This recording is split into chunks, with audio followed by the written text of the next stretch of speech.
Hi folks, welcome back to Booze with Nick, full-length edition.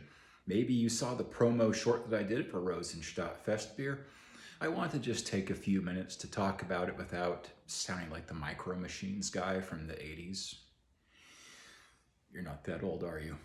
That's cool. Anyways, so I did a review of the Rosenstadt Bock, I think in January of this year, raving about it, raving about how it's one of the Portland, Oregon breweries that knocks it out of the park, doing legit old world, in this case, really not just German, but Bavarian style beers.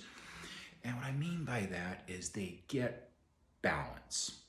Okay, I bitch about overly hoppy beers all the time, and I've been doing it for about 20 years or so, since a certain Eugene-based brewery called Ninkasi came on the scene and decided that an IPA needed to clock in at 80 to 90 IBUs and 8%. What happened was that West Coast brewing lost its sense of balance. And they started to get a very much as a, it's a very, very American attitude, I think. Bigger is better, more is more, let her rip, rock and roll full auto. And Oregon breweries have been rocking and rolling full auto with their beer styles for quite a while now. Sometimes the results are awesome, sometimes the results are overpowering and make you want to end your night of drinking early. Old world style beers, and again, really I'm talking about, I guess the beers of Mitteleuropa, really German and Czech beers. Oh, and to be fair to our cousins, English beers as well. Really focus on a malt hop balance. So it's really cool that you have a brewery like Rosenstadt. Portland's the Rose City. Rosenstadt, do you see what they did there? I do, and I can't even speak German. Really working towards marrying up the malt backbone with the hop accents. And what you get is just a truly balanced beer that is more interesting for being less because it stays in style. I don't mean like en vogue, darling. I mean in style. If you don't know what I mean by style, Google ABA beer styles. You're welcome. The beer is actually gaining complexity by being more restrained.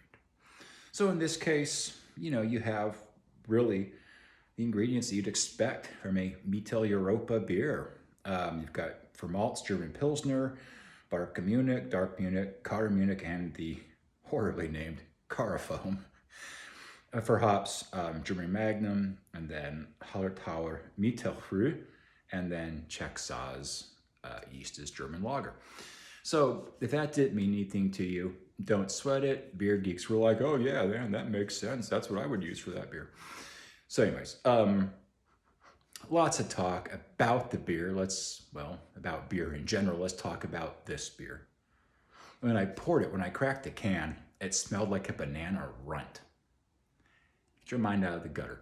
It smelled like a banana candy in a good way, like a very sweet, fruity banana smell. Lots of banana esters in there. Kind of like the ones you get on a Hefeweizen nose, but this was not a Hefeweizen nose. It didn't have that clove or allspice smell that you get with a Hefeweizen because the yeasts they use. It had that banana, but then it just had like a really mellow, caramely nose to it. And then on the palate,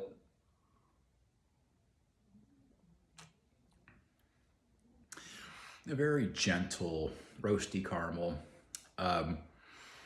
This is definitely a malt-forward beer, but it's nowhere near being syrupy or gross because what was that B word again? Not banana, you pervert. Balance. Clocking in at 28 IBUs, 14 Plato, 6.2 ABV. It's going to be just heavy enough to feel seasonally satisfying. Like, hey, it's cold out. I want a slightly heavier beer than the Rainier that I may have been drinking in quantity all summer long. But it's not so heavy that you're like, ew, gross. It needs to be like 3 degrees below zero to enjoy this beer. It's a perfect fall beer. I have talked enough. Folks, if you learned anything at all, or if you take issue with anything I said, by all means, drop it in the comments. I like comments. They're validating. They make me feel good about myself. I cry in my beer less if I get comments saying. As always, if you've made it this far, thank you. I appreciate it. Stay tuned for next time. I'll be hitting lots of fall beers this fall. In the meantime, drink well, live well, be well, and I'll see you folks around.